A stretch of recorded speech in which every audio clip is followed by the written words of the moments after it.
नमस्कार, मैं हूं संजीव कुमार और आप देख रहे हैं वेब समाचार। पूरे झारखंड में पंचायत चुनाव की सरगर्मी जैसे समाप्त हुई, निर्वाचन नगर आयोग जो है नगर निकाय नगर परिषद चुनाव को लेकर एक्टिव हो चुका है। जितने भी कर्मचारी हैं, पदाधिकारी हैं, उनको टास्क दिए हैं कि जिन क्षेत्रों में नगर निकायों का चुनाव 2020 में कार्यकाल उनका समाप्त हो चुका है या 2023 में समाप्त होने वाले हैं, उन पर चुनाव कराने के लिए अति शीघ्र और जो है तैयारी में जुट जाए। बहरहाल अभी हम आए हुए हैं लोहरदगा जिला में नगर परिषद है और वार्ड नंबर 22 है और यहाँ के जो पार्षद हैं निमन मिंज जी हैं, तो इनसे जानते हैं कि जनता ने जब इनको 5 साल के लिए वक्त दिया तो इनके द्वारा क्या कुछ डेवलपमेंट यानी विकास का काम किया गया, कितने लोगों को प्रधानमंत्री आवास योजना, शौचालय, राशन कार्ड, पेंशन सहित क्या कुछ डेवलपमेंट किए हैं, सड़क नाली गली को लेकर के, कोरोना काल में कैसे लोगों को मदद किए, ऐतिहासिक काम कौन सा हुआ और आगे की क्या रणनीति है, तमाम बिंदुओं पे बातचीत होगी। इसके साथ साथ कुछ पॉलिटिकल सवाल जवाब होंगे। तमाम बिंदुओं पे मैं इनसे बात करता हूँ। पहले तो आपको वेब समाचार में बहुत बहुत स्वागत करते हैं। नमस्कार। ये बताइए कि जनता ने जब आपको 5 वर्षों के लिए समय दिया तो इन 5 वर्षों में आपके द्वारा क्या कुछ डेवलपमेंट विकास काम हुआ? मैंने बहुत कुछ हुआ है। जैसे हमारे वार्ड में एक वार्ड विकास केंद्र बना है, रोड वूड बने हैं, नली बने हैं। फिर अभी फ़िलहाल में नली भी बहुत सा टेंडर हुआ है, रोड भी हुआ है और एक मार्केट भी पास हुआ है, टेंडर भी हो गया है। तो उनका काम भी शुरू होने वाला है। मतलब आपके वार्ड में मार्केट का भी हुआ है? हाँ, मार्केट का भी हुआ है। अच्छा, ये बताइए कि प्रधानमंत्री आवास योजना कितने लोगों को दिए हैं? करीब आवास योजना में करीब लगभग 50 तक लगभग हाँ, लोगों लगभग को 50 मिला है। हाँ। अच्छा, तो इसमें मतलब सिलेक्शन का जो प्रक्रिया है वो तो कैसे होता है? आपके द्वारा होता है या विभाग के द्वारा होता है? विभाग के द्वारा। तो आपके पास तो सब लोग आते होंगे ना कि भाई मेरा मकान नहीं है। हाँ, वो तो लाभुक आते हैं। हाँ, अपना जो डॉक्यूमेंट्स है, ज़मीन के कागज़, आधार कार्ड, पासबुक, ये सब सारा देते हैं। फिर लेके हम लोग ऑफिस में जमा कर देते हैं। जो फ़ोन नंबर वगैरह भी दिए रहते हैं लाभुक, फ़ोन से कांटेक्ट करके फिर उनको बुला के जो फिर ज़रूरी डॉक्यूमेंट्स होता है वो मांग लेते हैं या फिर कुछ पूछना जानना होता है वो जान लेते हैं। हालांकि वो चयनित करने का प्रक्रिया है कि आप जो ज़रूरतमंद हैं उनके पास आपके पास लोग आते हैं, आप बात करके डॉक्यूमेंट वगैरह जो होता है उसके बाद फिर आप विभाग के पास भेजते हैं, फिर वो लोग वेरिफिकेशन करते हैं, उसके बाद वो लोग को अगर सारा डॉक्यूमेंट्स अगर सारा कागजात है सही में है तो फिर वो विभाग के पास भेजते हैं। वहाँ से फिर जो VR बन के आता है, हाँ, तो उसमें सिलेक्शन हो जाता हो है, जाता मकान मिल जाता है। हाँ, ठीक। अच्छा, ये बताइए कि आप पेंशन कितने लोग को बनवाए हैं, पेंशन और राशन कार्ड? पेंशन भी लगभग 40-45 के लगभग हाँ वही होंगे और वही राशन कार्ड भी वही लगभग होंगे, इसी लगभग। हाँ। अच्छा, बताइए कोरोना काल में कैसे लोगों को मदद की? कोरोना काल में तो कुछ नगर पालिका से वही चावल वावल बटे, और मैं खुद अपने तरफ से बीच बीच में 2-4 बार मास्क सब दिए या फिर ज़रूरतमंद कुछ परिवार के आए तो जैसे चावल बन नहीं रहता था तो हम अपने पास से भी दिए कुछ। अब अपने स्तर से भी हाँ, अपने स्तर से लोगों को मदद की। हाँ। अच्छा, बताइए कि आपके कार्यकाल में कोई ऐतिहासिक काम जो पूर्व में नहीं हुआ था, जो या यूँ कहें कि जब से देश आज़ाद हुआ या यूँ कहें कि जब से बिहार से झारखंड अलग हुआ, कोई ऐसा काम जो सड़क नाली गली कोई मोहल्ला बिजली पानी को लेकर के वह हमेशा किल्लत रहता था और आपने वहाँ पे कुछ ऐसा काम किया जो लोग आपको नाम युगों तक करे? वैसा है, मैंने मुसीबत है, कोशिश में है, अभी तक हुआ नहीं। अभी हुआ नहीं हुआ है। मैंने बहुत ऐसा रास्ता है कि मुंह में तो निकलता है लेकिन बस्ती पहुंचने से पहले ख़त्म हो जाता है। अच्छा, तो उसमें भी बहुत लगे हुए हैं, कोशिश है। तो मैंने नली भी वैसा है कि जैसे हम रही वार्ड में यहाँ पर ही मिशन चौक से आप घुसते हैं यहाँ या देवनाथ यादव के पास में, अपने नली का पानी रोड में आ जाता है, रोड चलाता है, तो उसमें भी परेशानी होता है। तो मेन अब हो जाता है थोड़ा सा हम लोग का ये बस्ती तरफ आने के लिए, तो पानी वहीं पर जम जाता है और निकल जाता है। तो सबसे बड़ी समस्या पानी निकासी को लेकर के और नाली का दिक्कत होता है। पानी निकासी कई शहरों में तो ये सब प्रचलन, ये थोड़ा सा समस्या होता है जी। अच्छा, बताइए कि आपके वार्ड की सबसे बड़ी समस्या क्या है? मेरे वार्ड की सबसे बड़ी समस्या वही नली, रोड और पानी।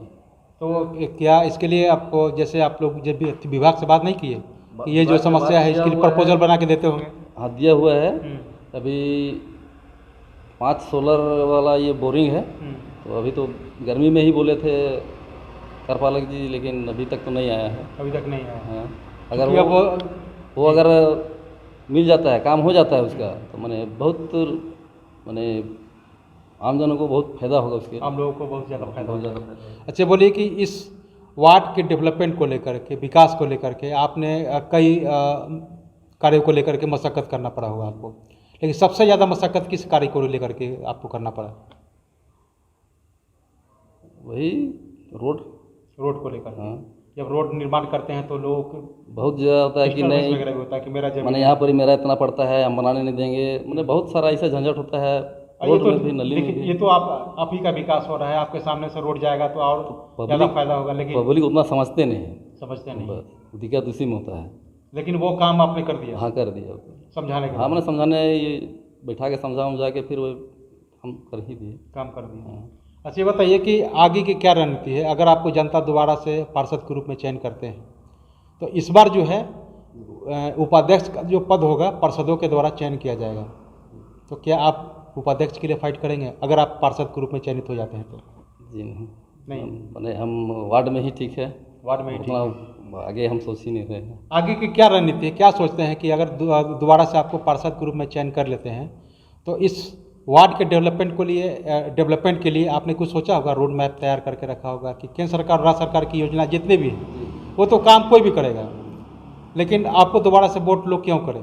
आपके मन में कुछ ऐसा जो मैं ये काम करूँगा जो अभी तक नहीं कर सके, जब अभी भी बहुत सा रोड ऐसा है जो बचा हुआ है, नाली भी बचा हुआ है, और एक अपने वार्ड में एक मैरिज हॉल, विवाह भवन, इस टाइप का कोई चीज़ बनवाने का इच्छा है कि कम से कम मैरिज हॉल हो। हाँ, उस गांव मोहल्ले के जितने भी लोग क्या हैं, कि अभी ज़मीन ख़त्म होते जा रहा है, लोगों के पास ज़मीन नहीं बच रहा है कि ये मैंने कोई कुटुंब आया, शादी ब्याह हुआ तो उठाने बैठाने के लिए जगह नहीं, से मैरिज हॉल बन जाएगा तो कुछ भी लोगों को सहूलियत मिलेगा। हाँ, शादी विवाह के लिए अच्छा रहेगा। मतलब कम बजट में हो जाएगा। अब तो कम्युनिटी हॉल बुकिंग करने के लिए जाइए तो हाँ। लगता है कि लाखों रुपया सब मांगने के लिए तैयार हो जाते हैं, नहीं जी, और वो कम्युनिटी हॉल अगर सरकारी स्तर पर बन जाएगा तो कम पैसे अच्छा रहेगा, कम पैसा में काम बन जाएगा। जी, बताइए कि 1932 खतियान को लेकर क्या सोचते हैं? पूरे झारखंड में चर्चा के विषय है, लागू होना चाहिए कि नहीं होना चाहिए?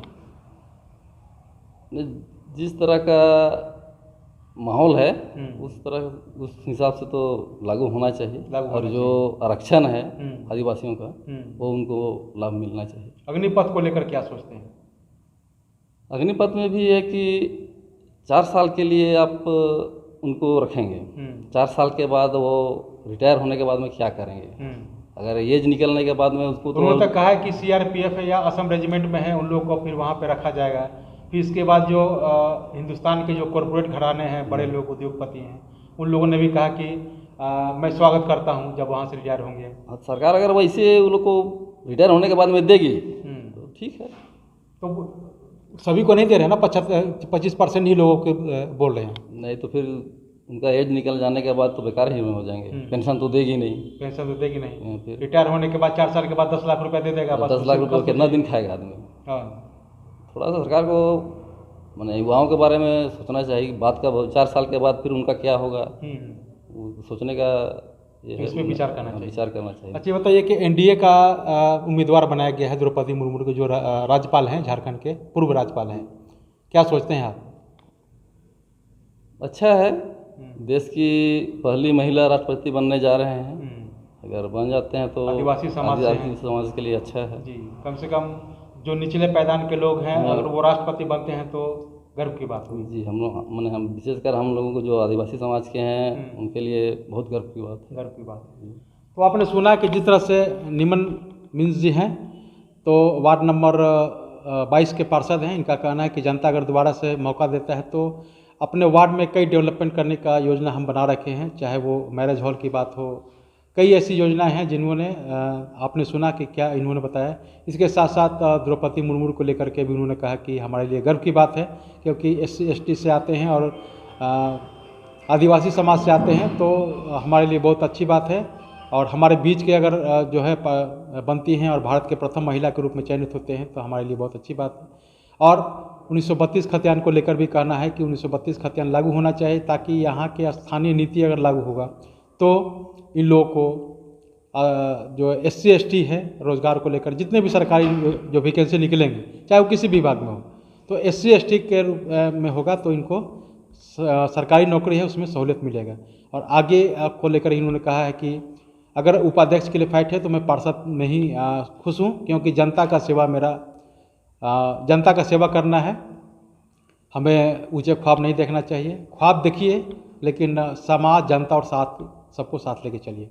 तो आपने वेब समाचार में समय दिया, इसके लिए बहुत बहुत धन्यवाद। धन्यवाद। तो अगर आपने हमारे चैनल को अब तक सब्सक्राइब नहीं किया है तो सब्सक्राइब कर लो, बेल आइकन भी दबाएं ताकि हर छोटी बड़ी खबरों से रूबरू हो सके। बहुत बहुत शुक्रिया।